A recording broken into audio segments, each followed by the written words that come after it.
Salmo 116 é o salmo que nós vamos hoje meditar, que é o salmo que contém o versículo que dá base a essa temática que vocês estão trabalhando, que a temática simplifica, né? De forma específica, a pastora Adriana passou para mim aí o versículo 6, mas nós vamos ler o contexto do salmo para que nós possamos depois melhor perceber as nuances da mensagem que nós vemos revelada aqui na palavra de Deus. Salmo de número 116, vamos juntas. Amo o Senhor porque Ele ouve a minha voz e as minhas súplicas, porque inclinou para mim os seus ouvidos, eu o invocarei por toda a minha vida. Laços de morte me cercaram e angústias do inferno se apoderaram de mim. Fiquei aflito e triste. Então invoquei o nome do Senhor. Ó Senhor, livra minha alma. Compassivo e justo é o Senhor, o nosso Deus é misericordioso.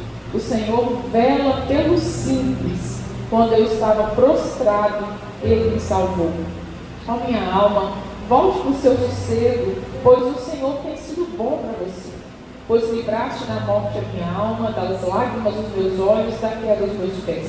Andarei na presença do Senhor na terra dos viventes. Eu cria, mesmo quando eu disse, estou muito aflito. Eu disse na minha perturbação, todas as pessoas são mentirosas. Que darei ao Senhor por todos os seus benefícios para comigo. Erguerei o cálice da salvação, invocarei o nome do Senhor. Cumprirei os meus votos ao Senhor na presença de todo o povo. Preciosa é ao Senhor a morte dos seus santos.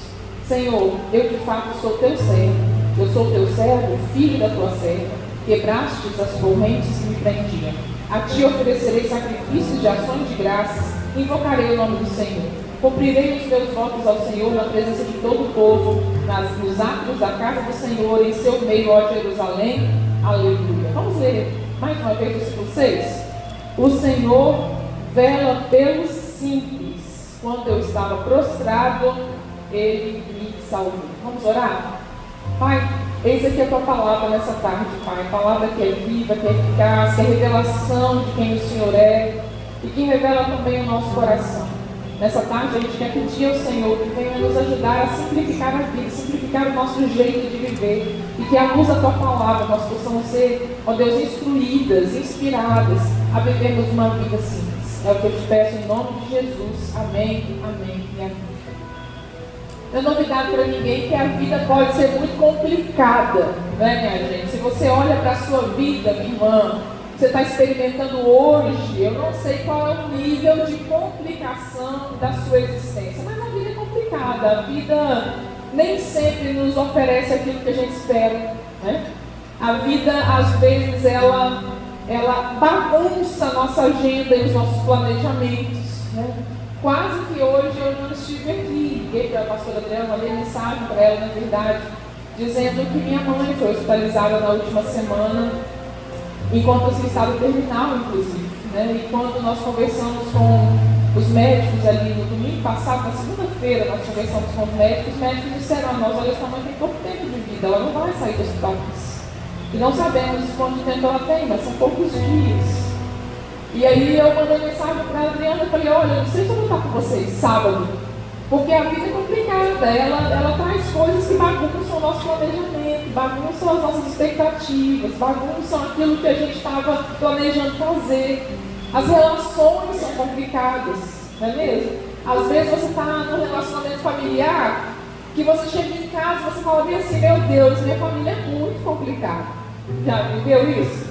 Meu Deus, que marido complicado. Meu Deus, que filho complicado. Meu Deus, que nora complicado. Meu Deus, que sogra complicada. Muitas vezes nossas relações são complicadas. Não são simples, não é verdade? Os nossos sonhos, às vezes, complicam também. Às vezes a gente tem tanta vontade de viver tanta coisa, mas quando a gente começa a projetar o que é que a gente precisa fazer para chegar lá, a gente vê que é muito mais complicado do que a gente imaginava. A vida não é tão simples quanto nós gostaríamos que ela fosse. Mas, entretanto, todavia, nós estamos aqui hoje à tarde sob um imperativo: simplifica. Vamos simplificar a vida. Se a vida é complicada, o que é que a gente pode fazer para simplificar? Como é que a gente simplifica a vida à luz da palavra de Deus? Até porque aqui o texto vai nos dizer que o Senhor cuida dos simples, daqueles que buscaram simplificar simplificar a sua vida e a sua história. Mas o que significa isso? E eu quero, à luz desse salmo, te oferecer algumas estratégias, algumas possibilidades do que seja simplificar a vida, para que você, mesmo diante das complicações que você vive, possa encontrar uma forma de viver uma vida mais simples. Primeira coisa, quero compartilhar com você que simplificar é se permitir acolher a sua história com tudo o que ela tem. Mesmo que esse tudo sejam coisas aparentemente complicadas. Simplificar é acolher a sua história com tudo que ela tem. Veja que o salmo começa com o salmista contando um pouco da sua história. E lá no versículo 3 ele diz assim: laços de morte me cercaram e angústias do inferno se apoderaram de mim. Eu fiquei aflito e triste. Este salmo é uma oração. E nesta oração nós temos um salmista que ora a partir do seu lugar, a partir das suas experiências, a partir das suas vivências.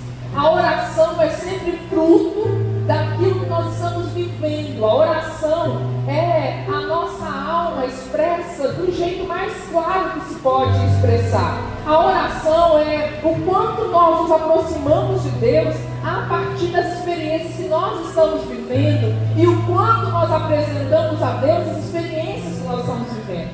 E aqui, quando o salmista começa a orar, ele começa a dizer que a sua história passa por alguns momentos tão complicados que ele usa as seguintes palavras para expressar a sua vida. Ele diz: os laços de morte me cercaram, angústias do inferno se apoderaram de mim, eu fiquei aflito e fiquei triste.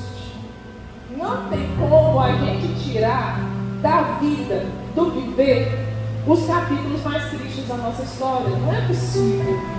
Não é possível. Eu queria, por exemplo, não ter que viver a angústia terrível de ficar aguardando a notícia do hospital de que minha mãe morreu. Eu não queria viver isso. Você queria viver isso? Eu não queria viver isso. Eu não queria estar vivendo isso.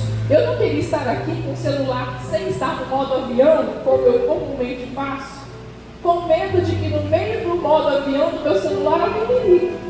Eu não queria viver isso. Assim como você também deve ter muitos dramas na vida que você também não gostaria de viver. O problema é que nós, diante das complexidades da vida, às vezes nós botamos um peso ainda maior, porque nós ficamos nos comparando. A gente fica se julgando, ou julgando a vida, ou julgando Deus, ou julgando as coisas. A gente começa a falar: mas por que eu estou passando por isso e fulano não passa? Por que a minha vida é assim? O que eu fiz para merecer isso? Como se os capítulos tristes da história fossem um problema só nosso. Já parou para pensar que às vezes a gente faz isso? A gente age como se os dias difíceis, os dias desafiadores só acontecessem para a gente. Meu Deus, por que eu tenho que viver isso na minha família? Por que eu fiz? Onde é que eu pequei? Será que eu adorei? Será que eu não jejuei? A gente começa a querer tirar da existência aquilo que faz parte dela. Angústias do inferno, dias onde ficamos aflitos e tristes, fazem parte do viver. E o que eu acho que é mais bonito é o fato de que aqui nós estamos lendo a Bíblia Sagrada, nós estamos lendo a Palavra de Deus, nós estamos lendo um homem inspirado pelo Espírito Santo escrevendo. E este homem inspirado pelo Espírito Santo escrevendo reconhece a sua vida como os momentos difíceis que ela tem. Ele não tira de lado. Às vezes a vida já está complicada demais. E ao invés de simplificar, acolhendo a nossa história, a gente escolhe botar uma pimenta a mais. Às vezes a dor já está grande demais. Já está grande demais. E a gente vem e ainda coloca mais peso. Deus não deve me amar. Deus não deve ouvir minha oração. Deus não deve estar me vendo. Ah, meu Deus, isso acontece comigo. Joguei pedra na cruz. Colei chiclete lá na arca de Noé. Alguma coisa eu devo ter feito para tudo isso me acontecer. Vamos simplificar, gente? Vamos acolher a nossa vida com tudo que ela tem? Com tudo que ela tem. Nossa vida é assim. Nossa vida, ela tem dias bonitos. Ela tem dias tristes. Ela tem dias de celebração. Ela tem dias de angústia. Ela tem dias onde a gente quer festejar. E tem dias onde a gente quer se recolher. Faz parte do viver. E simplificar é encontrar a vida como uma experiência inteira. Aliás, a palavra simples, que é traduzida do hebraico para o português como simples, poderia ser traduzida como íntegro. O sujeito simples é um sujeito íntegro, inteiro, ele não está partido.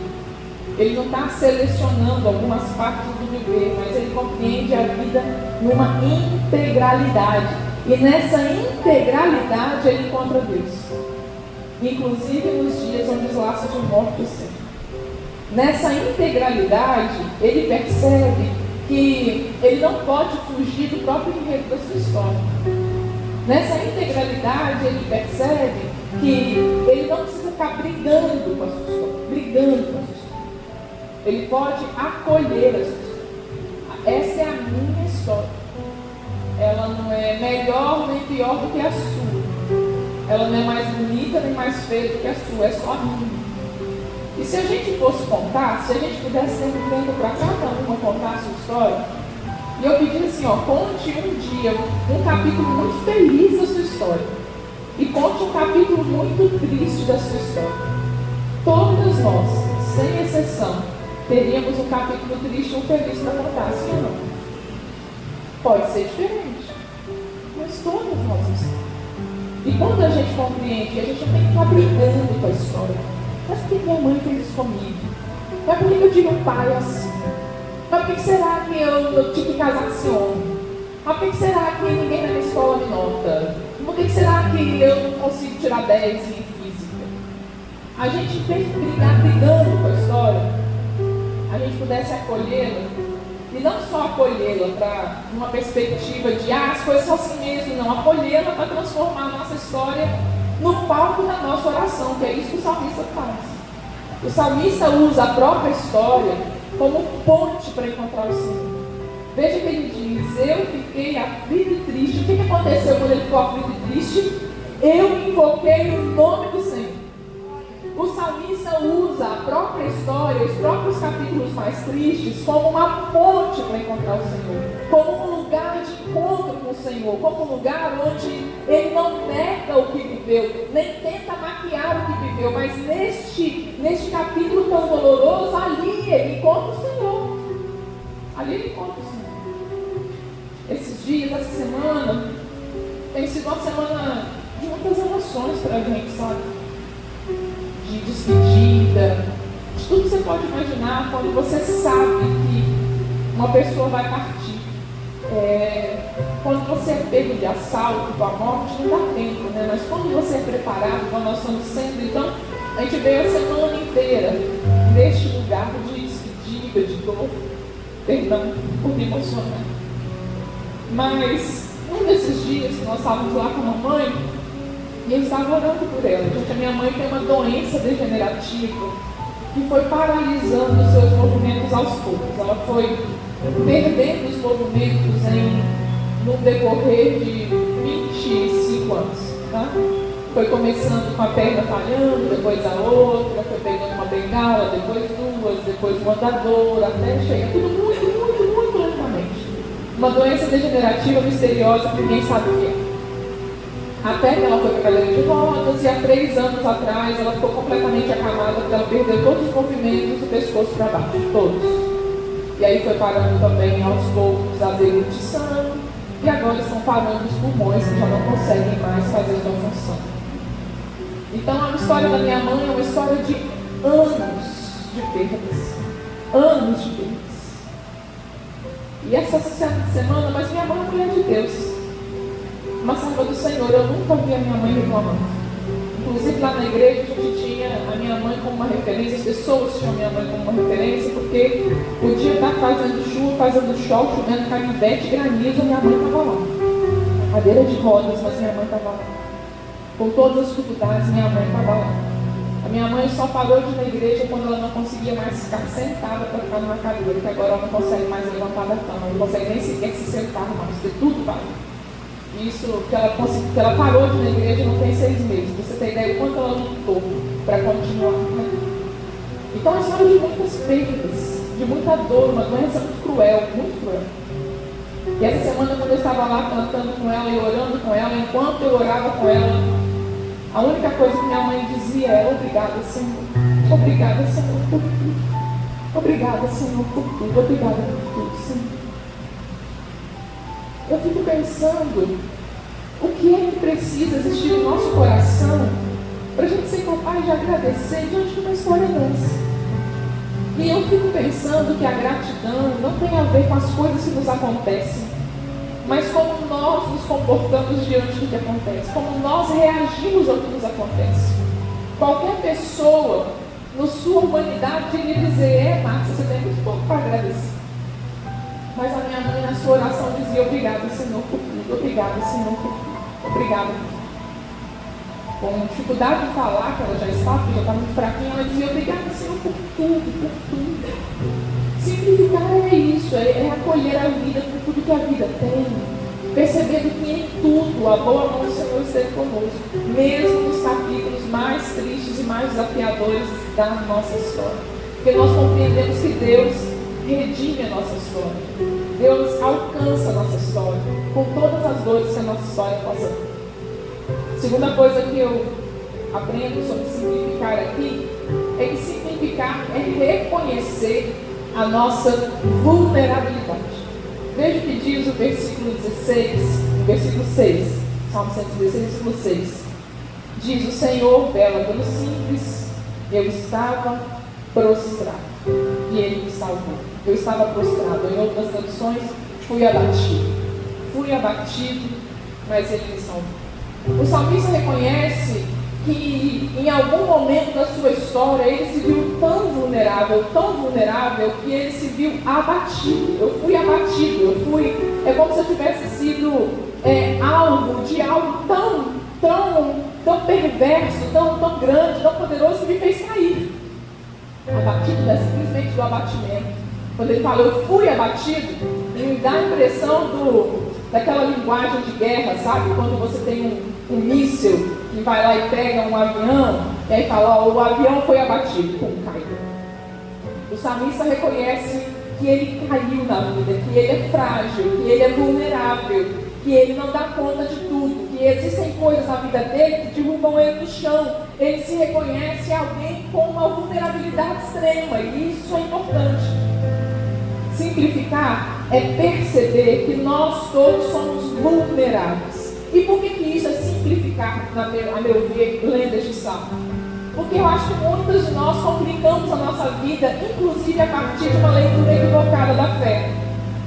A gente começa a achar que a nossa fé é vacina contra qualquer dificuldade. Aliás, esse é um pensamento muito comum no meu evangelho, de que a fé é vacina para qualquer dificuldade. Se você está passando alguma dificuldade, talvez você tenha tido fé suficiente. Estou mentindo, gente? Esse é um pensamento muito corriqueiro.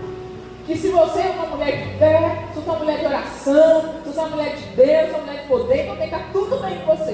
Tem que estar tudo voando. Carreira voando, casamento voando, financeiro voando, saúde voando, tem que estar tudo bem. Se alguma coisa não está bem, então você não deve ser crente suficiente, você não deve ter fé suficiente, você não deve ter orado suficiente, você não deve ter jejuado suficiente. Alguma coisa errada tem com você. Como esse pensamento é um pensamento muito comum no meio evangélico, quando nós estamos fragilizados, a gente tende a esconder, a não falar sobre isso, a não abrir o coração. O que vão pensar de mim se eu falar que eu fui abatido? O que é que vão pensar de mim se eu falar que meu casamento foi abatido? O que é que vão pensar de mim se eu falar que meu filho foi abatido? O que é que vão pensar de mim se eu falar que meu trabalho foi abatido? Porque para todas essas experiências, a gente já tem uma resposta que o outro vai dar. O seu casamento foi abatido? Você não deve ter sido uma mulher sábia, né? E a mulher sábia, desliga a sua casa, está batendo, culpa sua. Seu filho foi abatido? Você não deve ter ensinado direito, porque a Bíblia diz: ensina a criança no caminho que deve andar e não vai se desviar dele, você não ensina. Alguma coisa fez errado. Seu filho foi abatido? Você não. Seu trabalho foi abatido? Aposto que Deus diz, não demora muito. Não é assim? E aí, diante desses discursos simplistas sobre a vida e a fé, e dessas leituras simplistas do texto bíblico, nós vamos negando a vulnerabilidade. E a igreja vai se tornando um lugar de adoecer as pessoas ao invés de curar as pessoas. Porque a gente só se cura e se restaura quando nós somos capazes de acolher a vulnerabilidade do outro. E quando nós somos capazes de encontrar um lugar que acolha a nossa vulnerabilidade também. E isso a Bíblia me ensina, porque a Bíblia diz: confessem os seus pecados uns aos outros para serem curados. Em outras palavras, confesse sua vulnerabilidade para alguém. Fala para o outro da sua vulnerabilidade, fala para o outro da sua fragilidade. Encontre um lugar onde você possa ser você mesmo, com todas as suas fragilidades, e ser acolhida, porque isso que cura.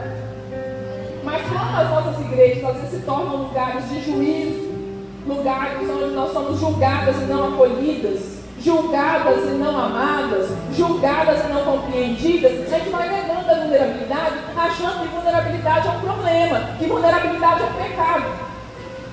Só tem um problema: se a gente considerar a vulnerabilidade um pecado, nós vamos chegar à conclusão absurda que Jesus pecou. Porque Jesus, diante da cruz, se vulnerabilizou e falou: Pai, se possível, passa de mim esse cálice. Passa de mim esse cálice, não estou dando conta. Lá na cruz ele diz: Deus meu, por que me desamparaste? Jesus se vulnerabilizou, irmão. Jesus, diante da morte de Lázaro, chorou. Vulnerabilidade é reconhecer que nós humanos somos dotados de sensibilidade, que a gente se quebra. Jesus também se abateu. Abatido. Porque abatimento diante das dores da vida não é pecado. Pecado é outra coisa. Pecado é ser autossuficiente. Pecado é abandonar o Senhor. Pecado é abandonar os princípios. Mas diante da vida você se abater, diante da vida você reconhecer a sua incapacidade de dar conta da complexidade da vida e viver, isso não é pecado não, isso é humanidade. Nós precisamos de uma igreja mais humana. É humanidade para simplificar as coisas. Nossa fé está muito complicada, porque a gente não pode muitas vezes chegar num espaço onde nós deveríamos receber acolhida e sermos acolhidas, porque a gente tem que performar. A gente tem que performar. Está tudo bem, minha irmã? Está tudo na bênção. Aleluia. Glória a Deus. Só vitória. Quem é que tem sua vitória nessa vida, minha gente? Vocês conhecem alguém? Quem é que tem sua vitória nessa vida? Não tem ninguém nessa vida que tem sua vitória. Mas a gente vai criando um jeito de ser espiritual, onde espiritual é só quem celebra a vitória. E não é possível viver só de vitória. Ai, quem dera, poxa. Não é possível viver só de vitória. Não é possível viver só de conquista. Não é possível. A vida não é perfeita. Aqui não é o céu. Aqui tem dia de tristeza, aqui tem dia de luto, aqui tem dia de dor, aqui tem decepção, aqui tem traição. Aqui tem o que é doença, aqui tem morte. Aqui tem coisas que nós temos que lidar e que abatem a vida da gente, que abatem o coração, que matam a nossa alma, que derrubam a gente no chão. Aqui tem dia de suar sangue. Aqui tem dia de ficar desesperada. Aqui tem dia de querer bater a cabeça na parede, porque a gente não está dando conta. Se nunca aconteceu com você, graças a Deus, você deve estar tomando Rivotril na água do filtro, porque não é possível. Estão botando Rivotril na água da Cezanne, se você nunca se abateu diante da vida. Porque a vida é isso aí, minha gente. E isso é simplificar. Simplificar é reconhecer que nós somos vulneráveis. O salmista aqui reconhece: eu fui abatido. Eu fui, gente. Eu oro pelo dia em que a gente possa ser abatido e chegar nos nossos espaços de convivência, na família, na igreja, e falar sobre isso sem vergonha nenhuma. E falar sobre isso sem nenhum peso. E falar sobre isso sem receber julgamento. E falar sobre isso e dizer: é isso aí, irmã, hoje é você, amanhã sou eu. Vamos juntos aqui clamar a misericórdia do Senhor sobre sua vida. Quer meu abraço? Quer meu abraço? É verdade. O salmista está dizendo isso aqui. Olha, eu entendo que eu fui abatido. Mas a vulnerabilidade do salmista também abre espaço para algo muito extraordinário, que é o agir de Deus. Porque o texto não termina aí. O texto tem um mas. Mas o Senhor me salvou. O Senhor me salvou. A vulnerabilidade, ela é justamente aquilo que nos salva da nossa autossuficiência. A igreja costuma ensinar que o grande pecado que a Bíblia condena é a autossuficiência. Quando Adão e Eva quiseram comer do fruto, eles quiseram comer do fruto porque este fruto os faria conhecedores do bem e do mal, e logo eles não precisariam de Deus, eles seriam os próprios deuses, eles iriam se resolver na vida sem precisar de Deus, uma vez que agora eles tinham domínio sobre o bem e o mal. Este é o grande pecado, é a gente achar que não precisa de Deus, é a gente achar que faz tudo sem Deus, é a gente achar que Deus serve para nada na nossa vida. Eu faço minhas coisas do meu jeito, do jeito que eu quero. Esse é o grande pecado que a Bíblia condena. E todos os outros pecados derivam deste, da nossa insubmissão a Deus. Porque quando eu não me submeto a Deus, eu não me submeto à sua vontade, aos seus preceitos, aos seus desígnios, às suas orientações. Então qualquer outro pecado que alguém possa cometer, qualquer um, ele é só um mero derivado da autossuficiência. Você fala bem assim, vou viver o que eu quiser. Mas a palavra de Deus, mas eu vou fazer o que eu quero. Entende? A autossuficiência é o que nos leva a todos os pecados. E aqui a gente vê a vulnerabilidade justamente como aquela experiência humana que nos faz olhar para Deus. Por mais estranho que possa parecer, quando nós nos vemos vulneráveis, este é o momento onde nós percebemos que nós não podemos sozinhos. Não podemos sozinhos.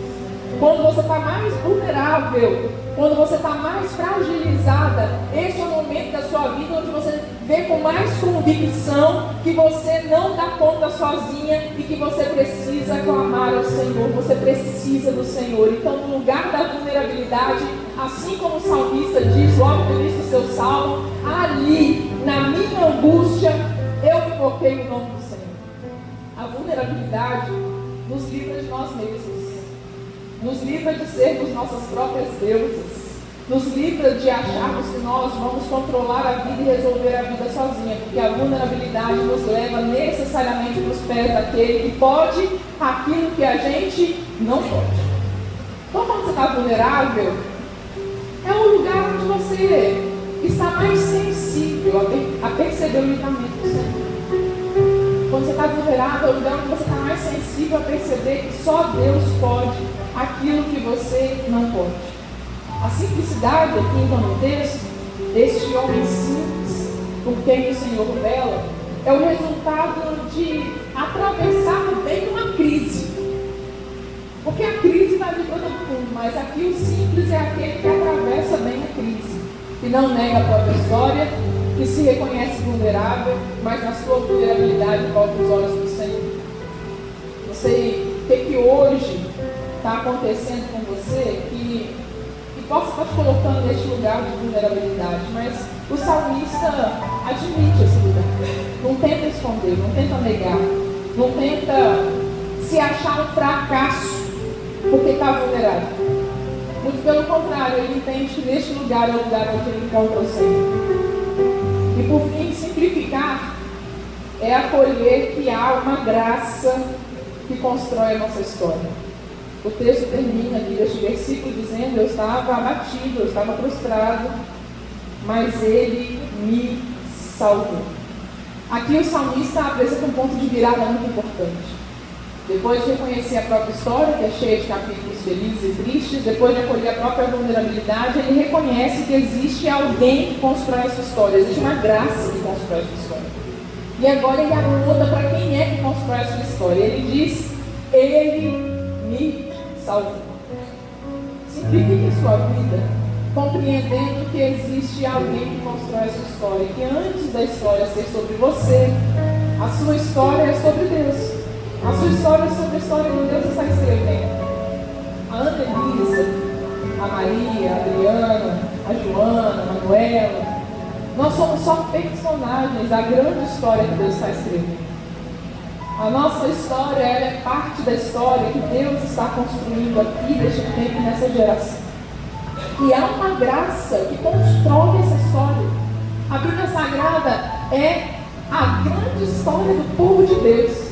E nós vamos percebendo, ao ler toda a Bíblia Sagrada, que ainda que este povo tenha tido que atravessar momentos desafiadores, Deus sempre transformou esses momentos desafiadores em experiências onde o seu nome foi glorificado e sua glória foi manifesta. Então, quando você vai vendo a história, os dramas do povo de Deus, O povo de Deus está escravizado no Egito, mas eles clamam ao Senhor e Deus providencia a libertação, levanta Moisés e eles são libertos. No meio da libertação, Deus manifesta o seu poder, a sua graça, a sua glória. O povo vê a glória de Deus e confia nele. Essa é a história do povo de Deus. Daqui a pouco eles estão lá na terra prometida, desfrutando de tudo, e começam a ver as guerras de invasores, os povos inimigos se levantam contra eles, e eles clamam ao Senhor, e mais uma vez vem a libertação, vem a glória, vem a graça de Deus manifesta. É assim durante toda a Bíblia Sagrada. Nossa história já tem um final escrito. E eu gosto de dizer que, quando se trata de gênero textual, o que eu quero dizer com gênero textual? É que cada texto escrito pertence a um determinado gênero, a um determinado tipo de literatura. Então, um texto jornalístico não é a mesma coisa de uma história em quadrinhos, que não é a mesma coisa de uma poesia, que não é a mesma coisa de uma carta. Cada texto tem um gênero próprio e ele tem um jeito próprio de expressar essas características. E aí existem dois gêneros textuais que você conhece bem, a comédia e a tragédia. A comédia é um texto feito para você sorrir. É verdade? É um texto criado, é um filme. Quando você vai ver um filme de comédia, você sabe, alguém fala assim, vamos assistir uma comédia, o que você espera dessa comédia? Que você ria. E para rir, o final tem que ser feliz.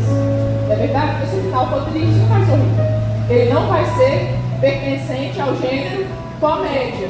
Porque se o final for triste, o gênero é outra, tragédia. Não é? O desastre do avião 444 que caiu na Cordilheira dos Andes. Você já sabe que o final vai ser trágico. Então você não vai rir. Você vai chorar, porque você já sabe o final, que o final é tragédia. O filme do furacão, que não sei o que lá, passou, não sei aonde, matou todo mundo. Você já sabe o final. Você vai assistir sabendo, estou assistindo uma tragédia. O final vai ser triste, o furacão passa, mata todo mundo, acabou, o filme é triste. Não é assim? A nossa história já tem um final escrito. E no final a gente sorri. Não é assim? No final a gente sorri. Porque o final da história está dizendo que não vai ter nem choro, nem tristeza e nem dor.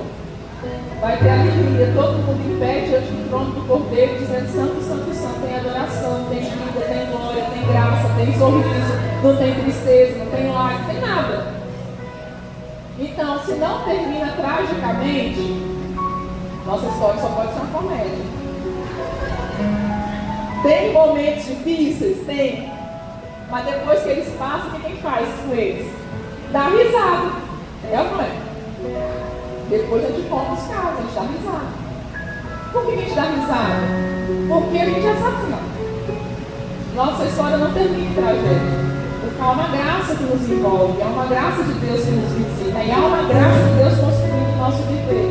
Então, mesmo no meio dos momentos mais difíceis da vida, nós já sabemos como é que vai ficar lá no final. Então a gente pode sorrir. Há uma graça construindo. Simplifica a sua vida. Não coloca tanto peso naquilo que você está vivendo agora, não. Porque às vezes nós estamos complicando demais aquilo que já está complicado. Não seja daquelas pessoas que tem aquele como meta de vida, um ditado assim, olha, para que é que eu vou simplificar se eu posso complicar? Tem gente que é assim, não? Para que eu vou simplificar se eu posso complicar? E às vezes o negócio já está tão complicado, você vem com mais peso ainda. Aí você começa a ficar comparando sua vida com a vida dos outros. Ah, por que eu sou assim? Olha lá, fulano não está passando por isso, olha lá, ó. Ah, e olha que ela nem é tão firme na igreja igual eu, né? Não estou entendendo isso, Jesus. Eu estou achando que é a solução, então eu saí da igreja. Porque o povo está na igreja, fora da igreja, está tendo mais bênção e vitória do que para os crentes. Pelo amor de Jesus Cristo. Para de complicar a sua vida, de ficar se comparando a sua história com as outras, dos outros. Toda história tem dias tristes e dias felizes. A história do outro pode não ser igual à sua, mas pode ter certeza que capítulos tristes, capítulos felizes, assim como a sua tem, o outro vai ter também. Não para de complicar, de ficar se comparando. Acolha a sua história com tudo que ela tem. Olha, essa é a minha história. Eu não posso mudar. Posso mudar? Posso mudar. É o que eu tenho. Essa é a minha história. A história da minha mãe é essa história, então a gente não pode voltar e mudar. Alguém pode falar, nossa, mas uma mulher crente orou tanto, não foi curada? Não, não foi. Essa é a história da minha mãe, a gente não pode mudar. E a gente vai acolher essa história, eu vou honrar essa história. Porque apesar de todas as dificuldades que minha mãe viveu, eu vou contar tudo que ela fez para vocês saberem. Minha mãe foi com todas as dificuldades que essa doença fez a minha mãe passar. Minha mãe foi professora, minha mãe foi advogada, minha mãe foi a primeira vereadora da cidade dela, a primeira mulher a ser eleita para um cargo no legislativo. Minha mãe era do interior de Minas, em Morense. A primeira mulher eleita no município foi minha mãe. Minha mãe foi radialista, fazia um programa na rádio comunitária da nossa igreja, 98 mulheres. Minha mãe foi radialista. Minha mãe organizava a festa da cidade, minha mãe foi diretora do Procon, acima de tudo, minha mãe foi professora de escola bíblica dominical, minha mãe pregava como ninguém. Com toda a dificuldade que ela teve, minha mãe honrou o Senhor. Essa é a história dela, vai mudar? Não vai mudar. Não tem que ter vergonha dessa história, tem que acolher essa história, honrar essa história, honrar o legado, falar isso que eu vivi. E tudo que eu vivi, com suas alegrias e com suas tristezas, eu vivi para a glória de Deus. Amém? Acolha essa história. Para de ficar se ressentindo dos capítulos que você não gosta. Para de ficar escondendo os capítulos que você não gosta. Para de ficar passando uma borracha nos capítulos que você não gosta. Porque se fosse assim, nós não teríamos o Salmo 16. Se o salmista pensasse como você, que quer apagar os dias tristes da sua história para ninguém ficar sabendo, nós não teríamos o Salmo 16. Porque o salmista não apagou os dias mais difíceis da sua história. Antes, ele contou para nós, para que nós pudéssemos ser fortalecidos quando nós atravessarmos nossos dias difíceis também. Acolha essa história. Outra, acolha também e se permita mostrar a sua vulnerabilidade. Chega de gente parecendo que é forte o tempo inteiro, nós não temos que ser forte o tempo todo não, gente. Ninguém dá conta de ser forte o tempo todo. E vão parar com essa espiritualidade de ter que ser forte o tempo todo, tem que ser mulher guerreira o tempo todo, tem que ser vitoriosa o tempo todo, tem que ser leoa o tempo todo, tem que ser não sei lá o tempo todo. Mas ninguém dá conta de ser isso o tempo todo, não. Tem dia que nós vamos ser leoa, tem dia que nós vamos querer ser um gatinho miando no cantinho. Não é verdade? E deixa também, que bom. Tem dia de leoa, tem dia de gatinha miando ali, ó. Porque ninguém nem encosta, não é assim? Tem que ser leoa o tempo todo, tem que ser guerreiro o tempo todo. Não é ser guerreiro o tempo todo não, gente. Dá muito cansaço você ser guerreiro o tempo todo. Tem dia que nós vamos pra guerra, mas tem dia que eu quero ficar lá no palácio, igual da vida. Doido? Não, guerreiro. Que guerreiro nada. Tem dia que nós somos guerreiras, tem dia que nós somos quebradinhos, igual a noite terceira. E tá tudo bem. Tá tudo bem. Para de se maltratar. Para de ficar ali simplificando, complicando quando você pode simplificar. Acolha, tem dia que você está abatido. E ok, acolher o seu abatimento quando ele chegar. Obviamente, não precisa também se apegar tanto ao seu abatimento e ficar nele a vida inteira também. Tá bom? Você pega, você acolhe. Porque quanto mais você acolhe ele, cuida dele, seu abatimento, fala, hoje eu não estou muito bem, eu não estou tristinha, eu não estou. Tudo bem. Quando você aceita, ele vai embora mais rápido. Entendeu? Daqui a pouquinho você acolhe ele, faz um carinho na sua tristeza, na sua vulnerabilidade. Faz, sabe, um chameguinho ali, fala isso mesmo, ele está tudo bem. Você pode também ficar triste, você pode se abater, você pode não ter muito motivo hoje para cantar uma canção. Mas amanhã, você lembra que tem uma graça que constrói sua história. Você não precisa ficar no abatimento a vida toda não. Sabe, passa pelo ciclo. Vai para o outro também. Acolhe a graça de Deus. Acolhe a graça que diz, mas Ele te salva. Ele salva. Sua história não é só sobre você, é sobre a história que Deus está escrevendo. E você já parou para pensar que a sua história, com tudo que ela tem, pode ser importante na história que Deus está escrevendo? Que assim como o salmista foi usado por Deus para inspirar a gente hoje, para iluminar a gente hoje, a sua história também está iluminando a história de alguém? Talvez você possa achar que não, mas a sua história está iluminando a história de alguém, assim como a história do salmista iluminou a nossa hoje. Alguém está olhando para você, alguém está vendo você, e na sua história está vendo também o agir de Deus. Muita gente se inspira no que você vive, muita gente se ancora no que você experimenta, muita gente está olhando para você. Só família, filhos, amigos, colegas de trabalho. Quando você pensa que não, a graça que te alcançou também transporta a sua vida e alcança outros.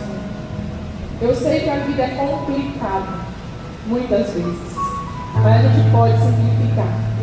E eu oro para que você simplifique as coisas hoje à luz do Salmo 16. Que essa palavra possa entrar no seu coração, fazendo você morada e te ajudar a iluminar a sua vida e a sua existência.